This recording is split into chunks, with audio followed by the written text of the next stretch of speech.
been an eventful April already for Pantheon Rise of the Fallen. And the time we're recording this, we haven't even got the newsletter yet, but before it releases, we will. So if there's anything that comes out in the newsletter that's noteworthy, you'll see it here in this video. I'll slot it in at some point.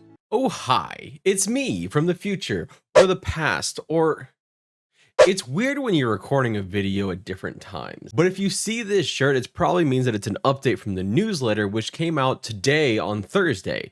Did I release this video on Thursday? The goal is to release it on Thursday if I can get my editing together. But this is a quick note to tell you that there are two things in the newsletter that I will not be covering in this video because I think they deserve a video of their own. The first is going to be the reveal of combat techniques, which is something that is really interesting and kind of exciting for me, but it's one of those things that I want to take a step back from, read, look at, and kind of do a little bit of research before forming an opinion on. Below, I have linked directly to the combat techniques page on pantheonmmo.com. Feel free to go take a look at that and see what you think, if you're excited about it. The second part is going to be the chat with Rowan, the CEO of Visionary Realms. Now, this chat was talking specifically about video game startups, which is, if you're following any games like Ashes of Creation or Pantheon Rise of the Fallen, this is something that's going to be very interesting to you to read. So I'm going to take some time with it myself, but I've also linked that below in case you want to go give it a read. But those are the two things that we're not covering. The rest I'll kind of slot in as appropriate, where I feel like it added to the conversation on the updates. But we have a lot to talk about in the April State of the Game. And I really like these kind of updates because they give you a broad overview of where the game is currently. And I like that in this State of the Game, we started with news and information about networking. Networking to me, and I could be off base here because honestly, I'm a total layman with this and I don't understand it at all. But it still feels like the networking is this key piece that's necessary.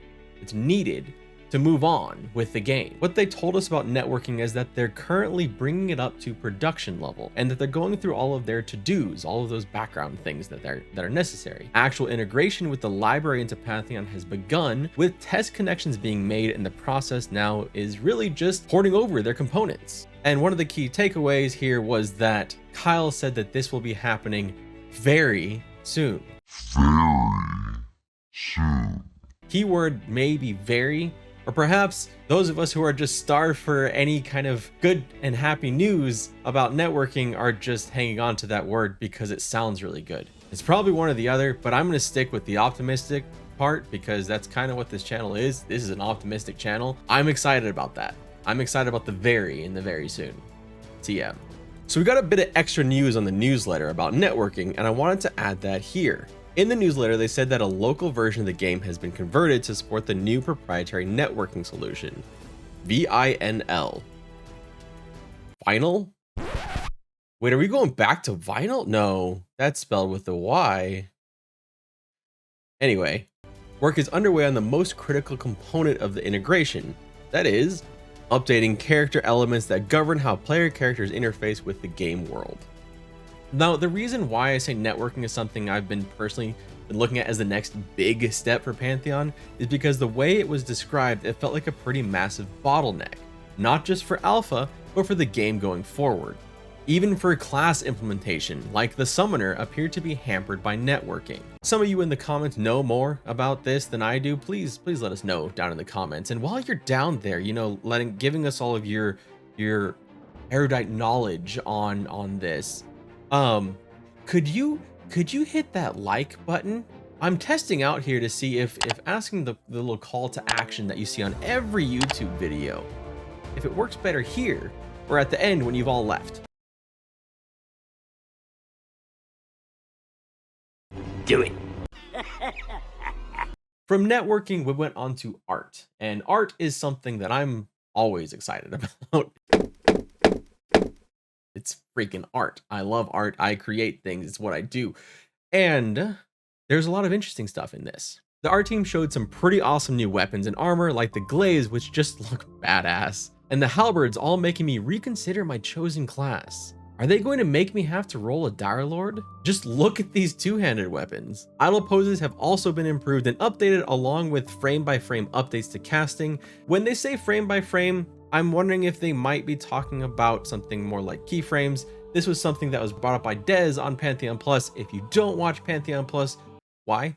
Go watch them. They're awesome. The Pantheon Plus Rewind is a great source of information on Pantheon. They're linked down below. Keyframes makes more sense than frame by frame. Frame by frame is a lot of work. I tried to do it as a 2D animation on my Twitch channel. You can see it right here. And yeah, doing it frame by frame is nightmare fuel. It makes you want to cry. So I really hope for the sake of the animators that they're using keyframes and not doing it frame by frame. And perhaps not the bean we were expecting, but Minus let us know that all animations and poses have been modeled by Joppa. And I think we might have some footage of that. Let's roll it.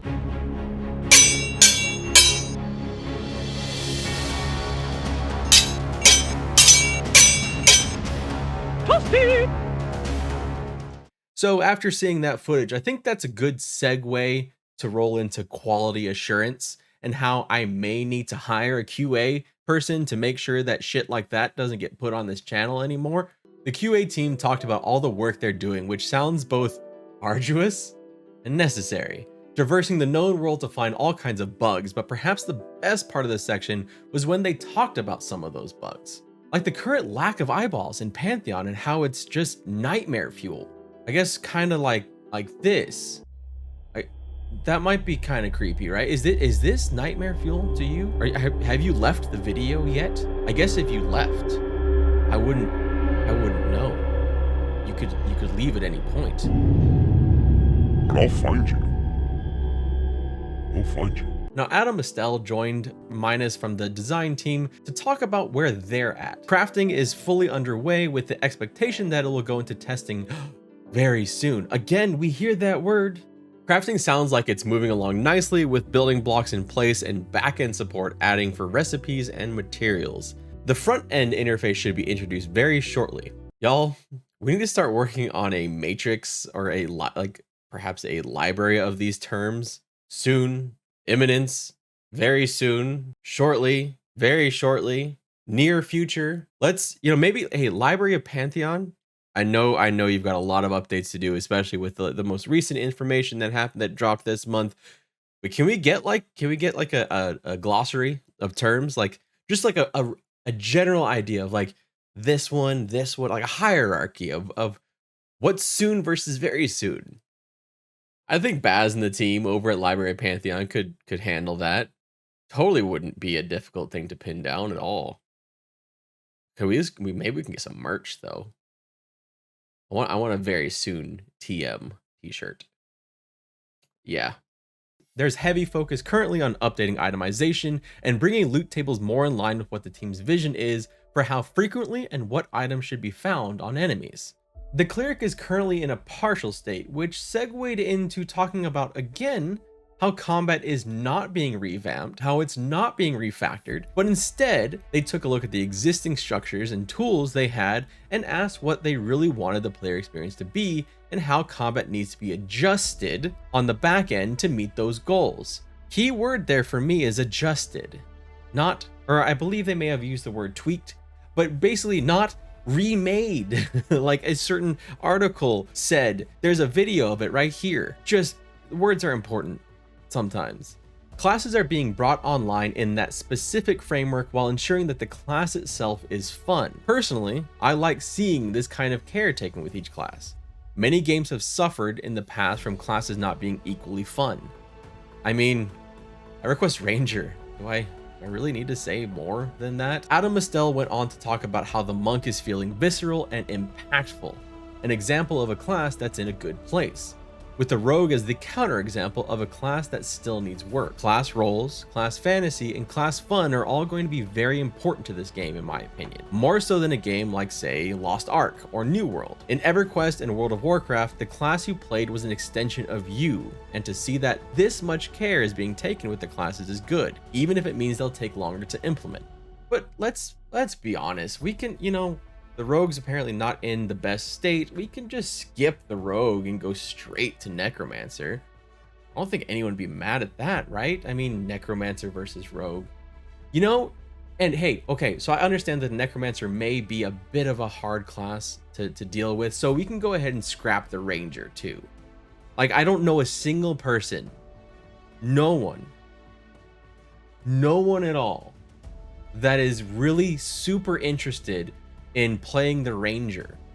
So let's just drop those classes and just get the one that everyone really wants, really wants, not the ranger, and give us the necromancer.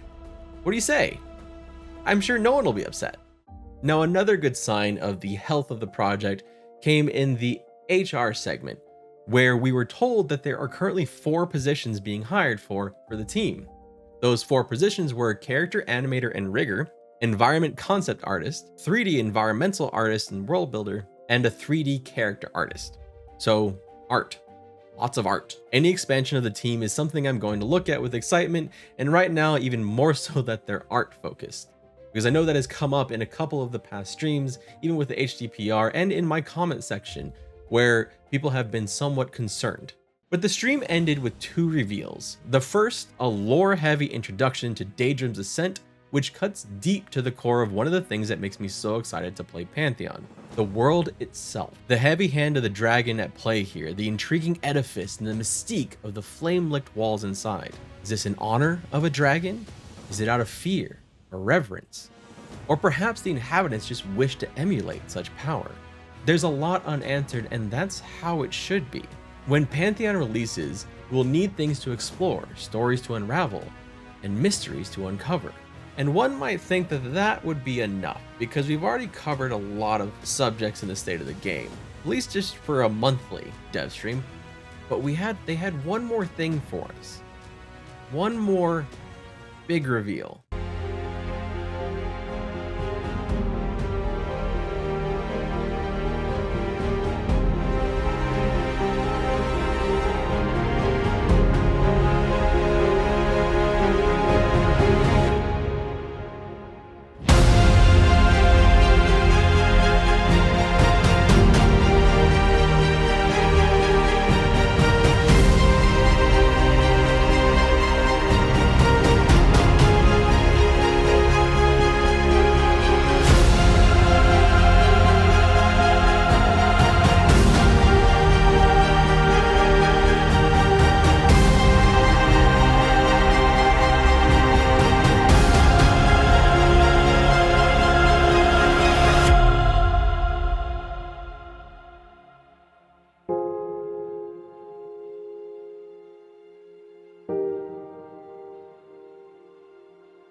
Wow, did you look at that? Like, I'm gonna fall off so many platforms. So what did you think?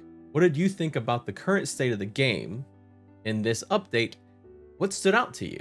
My name is Redbeard Flynn. I hope you enjoyed your time here, and I look forward to seeing you again next week. Is that my sign off? Have I figured out my sign off? We're closing in on a year of YouTube at this point. Have I figured out my sign off yet? Do I need one? That shit isn't very catchy. Onward and upward. Oh no, wait, I can't do that one. That's not mine. Train them if you don't like them. No, that's not mine either. All right, friends, have a great afternoon, evening, or night, wherever you are around the globe. Oh my God, that's Co's. I don't know. Go spread some kindness. We could use more of it. Thank you so much for being here. See you again next week.